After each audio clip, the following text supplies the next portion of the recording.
لمحہ جہان نو کا پیامبر ہے، کتاب فطرت کا ایک ورق ہے۔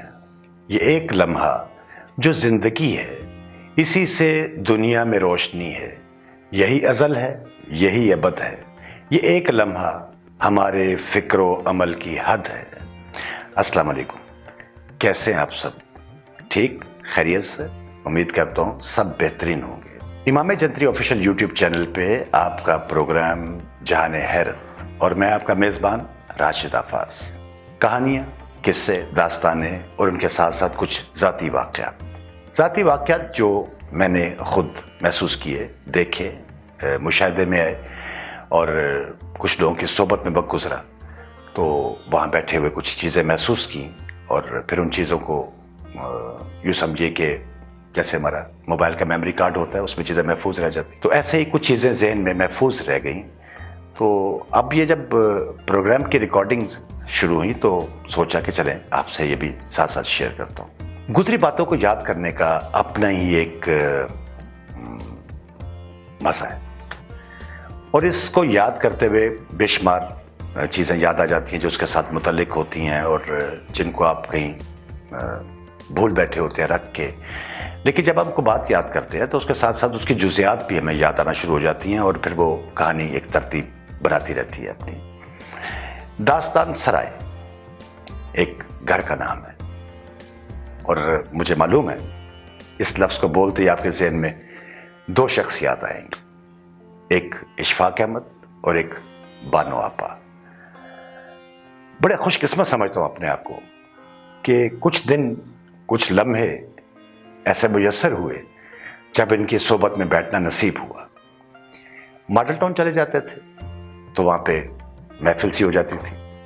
ہوا یوں کہ ایک بہت بڑی شخصیت ہمارے عہد کی، میں کچھ کتابوں کا نام لیتا ہوں، آپ فوراً پہچان جائیں گے۔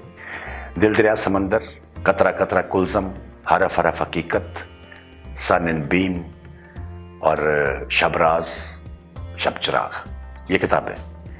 اور ان کا نام سنتے ہی، کتابوں کا نام سنتے ہی آپ کے ذہن میں واصف علی واصف صاحب کا سکیچ نمودار ہو جاتا ہے۔ بڑے آدمی تھے، کشف والے آدمی تھے۔ ہمارے ایک دوست ہیں، بڑے قریبی دوست، ہمارے فیملی ممبرز کی طرح ہیں، ثناء اللہ بھائی۔ تو واصف صاحب ان کے ہمزلف تھے، تو میں نے ایک دن ان سے خواہش کا اظہار کیا کہ ثناء بھائی میں واصف صاحب سے ملنا چاہتا ہوں۔ تو ان دنوں واصف صاحب گلشن راوی میں ایک محفل کا انتظام کرتے تھے اور بڑے مخصوص سے لوگ ان کے پاس آ کے بیٹھتے تھے اور وہ اپنا لیکچر دیتے تھے اور پھر لوگ اپنے سوال جواب بھی کرتے تھے اور ان سوال جوابات کے، سوالوں کے جوابات بھی دیتے تھے۔ تو میری خوش قسمتی کہ مجھے ان کے پاس بیٹھنے کا کچھ موقع مل گیا۔ جاتے تھے وہ بڑی محبت سے، اپنائیت سے اپنے قریب ہی بٹھا لیتے تھے اور میں ان کو بس تکتا رہتا تھا، سنتا رہتا تھا۔ وہ معمولی سی بات سے ایک ایسی بات برآمد کر لیتے تھے جو کبھی کبھی ہمارے عقل و فہم میں نہیں آتی تھی، اور جیسے ایک دم کھڑکی کھل جائے یا جیسے ایک دم آپ ٹی وی آن کر دیں تو آپ کو لگتا ہے کہ پروگرام چل رہا ہے اور وہی پروگرام چل رہا ہے جو آپ دیکھنا چاہتے ہیں۔ تو بڑی محبت سے انہوں نے جو سلوک کیا اس کے لیے میں ان کا آج تک مشکور اور ممنون ہوں۔ ایک دن جی بہت اداس تھا، بڑا عجیب سا ڈپریشن محسوس ہو رہا تھا۔ میں نے سوچا کیا کیا جائے، میں نے ارادہ کیا کہ ماڈل ٹاؤن چلتے، تو کچھ دیر جا کے اشفاق صاحب کے پاس بیٹھتا ہوں۔ تو ایک دوست میرے ساتھ تھے تو ہم دونوں ماڈل ٹاؤن چلے گئے۔ اشفاق صاحب کے پاس بیٹھے، بانو آپا بھی آ گئی، باتیں ہوتی رہیں۔ ان کے ساتھ کچھ دوست تھے اشفاق صاحب کے، وہ بھی اپنی گفتگو کر رہے تھے۔ اتنی دیر میں واصف صاحب تشریف لے آئے، وہ آ کے بیٹھے، ان کی نظر مجھ پہ پڑی تو کہنے لگے آپ یہاں پہ کہاں پہ آج آ گئے ہیں؟ میں نے کہا جی ویسے ہی جی کر رہا تھا ملنے کا اشفاق صاحب سے، تو حاضر ہو گیا ہوں۔ کہنے لگے آج اب لگ رہا ہے بہت پریشان ہے۔ میں کہا جی بالکل ایسے ہی، میں واقعی پریشان ہوں اور ابھی بس جی اداس ہے آج کچھ۔ کہتے اچھا، کہتے چلے کو بات شروع کریں، آپ کا جی بہل جائے گا۔ میرے دماغ میں پتہ نہیں کیا بات آئی اور بالکل irrelevant سی بات تھی جو میں نے اس وقت ان سے پوچھ لی۔ میں نے کہا واصف صاحب یہ بتائیے کہ انسان جب مر جاتا ہے اس کو ہم دفنا دیتے ہیں، اس کے بعد پھر دوبارہ اس نے زندہ ہو جانا ہے، تو انسان جو زندہ ہوگا وہ کس حیثیت میں زندہ ہوگا؟ کیا جیسے ابھی ہم ہیں ایسے ہوگا یا کچھ مختلف ہوگا؟ وہ سوچ میں پڑے. کہنے لگے یہ تو اللہ کی قدرت ہے کہ وہ انسان کو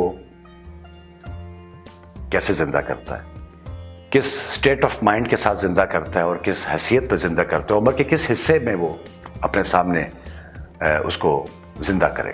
لیکن مثال میں آپ کو دے دیتا ہوں, آپ کے لیے آسانی ہو جائے گی کہ ہمارے 3 پورشن ہیں, ہماری پیدائش ہے, پھر ہمارا انتقال ہے, پھر ہماری زندگی ہے. ایسے ہی ہے؟ میں نے کہا جی بالکل ایسے ہی ہے. تو اللہ نے اسی کی طرف اشارہ کیا ہوا ہے کہ بعد از موت ایک زندگی ہے, اور پھر انسانی جسم کے اعضاء گواہی دیں گے اور وہ پکار کے کہیں گے کہ ہم سے یہ کام لیا گیا. زبان کہے گی, آنکھیں کہیں گی, آپ کے ہاتھ کہیں گے, آپ کے پاؤں کہیں گے, جو کچھ بھی آپ نے دنیا میں عمل کیے ہوں گے اس کی ساری فرد آپ کے سامنے آ جائے گی اور آپ اس سے انکار بھی نہیں کر سکتے کیونکہ آپ نے کیا ہوگا, کیونکہ گواہی دی جائے گی. لیکن یہاں دنیا میں بھی ایک مثال موجود ہے. تو میری دلچسپی اور بڑھ گئی. میں کہا جی وہ فرمائیے. کہنے لگے کہ ایک شخص ہے, اس کا کوئی نام آپ رکھ لیجئے. مثال کے طور پہ ایک شخص ہے, اس کا نام آفتاب ہے. تو آفتاب پیدا ہوا, اس کے گھر والوں نے اس کا نام آفتاب رکھا. وہ بڑا ہوا, اس کی پیدائش کی جو سلپ ہے وہ بن گئی آفتاب کے نام سے. اس کے بعد اس کا اسکول میں ایڈمیشن ہو گیا آفتاب کے نام سے. وہ کالج چلا گیا, یونیورسٹی میں چلا گیا, تو اس کو آفتاب ہی کہا جاتا ہے اس کو. اس کے بعد اس نے ملازمت کر لی تو وہ آفتاب کے نام سے ملازمت کرے گا. اس کا بینک اکاؤنٹ کھلے گا, وہ گاڑی لے گا, وہ زمین لے گا, تو اس کا نام ہر جگہ پہ لکھا جائے گا آفتاب نے یہ کیا, آفتاب نے یہ خریدا, آفتاب نے یہ بیچا, آفتاب یہاں گیا, آفتاب وہاں سے آ گیا. تو یہ سب کچھ اس کے نام سے منسوب ہوگا. میں نے کہا جی بالکل ایسے ہی ہے. کہنے لگے آفتاب کا انتقال ہو گیا. تو جس دن آفتاب کا انتقال ہوا تو اس دن اس کی میت اس کے گھر میں پڑی ہوئی ہے, تو اس کے بچے, اس کے عزیز و اقارب, اس کے دوست اس کو آفتاب کے نام سے نہیں بلائیں گے.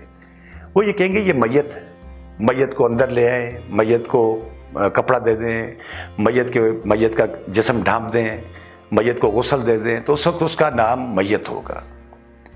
تو اس کے بعد اس کی نماز جنازہ ہوتی ہے. تو جب اس کو آپ دفنا دیتے ہیں تو جب واپس آپ آتے ہیں تو واپس آ کے جو پہلا اعلان آپ کرتے ہیں وہ یہ کہتے ہیں کہ آفتاب صاحب کی رسم کل فلاں مسجد میں منعقد کی جائے گی. تو اس کا نام زندہ ہو گیا. اب آپ اس پہ ذرا توجہ اپنی مرکوز رکھیں کہ آفتاب پوری زندگی گزاری, 60-70 سال کی ایک زندگی اس کی. اس کے بعد کچھ لمحوں کے لیے وہ میت ہوا, اس کے بعد پھر وہ آفتاب ہو گیا. واصف صاحب کی بات سنتے ہی میرے ذہن میں ایک عجیب سی کیفیت ہو گئی کہ یہ کیسی انہوں نے مثال دی ہے جس کو ہم روز دیکھتے ہیں اور ہم اگنور کر دیتے ہیں, کہ ہماری زندگی, ہماری پیدائش, اس کے بعد ہمارا انتقال, اور پھر اس کے بعد ہماری دوبارہ ایک نئی زندگی جو ہمارے نام سے منسوب ہوتی ہے. پھر ہم یہ کہتے ہیں آفتاب صاحب کی قبر پہ جانا ہے, آج آفتاب صاحب کی برسی ہے, آفتاب صاحب یہاں بیٹھتے تھے, پھر ہم بائی نیم ان کو یاد کرتے ہیں. تو یہ جو محفل ہوتی ہے بزرگوں کی, بڑے لوگوں کی, اس کے بارے میں مولانا رومی نے کہا تھا کہ یک زمانہ صحبت با اولیاء بہتر از 100 سالہ عبادت بے ریا.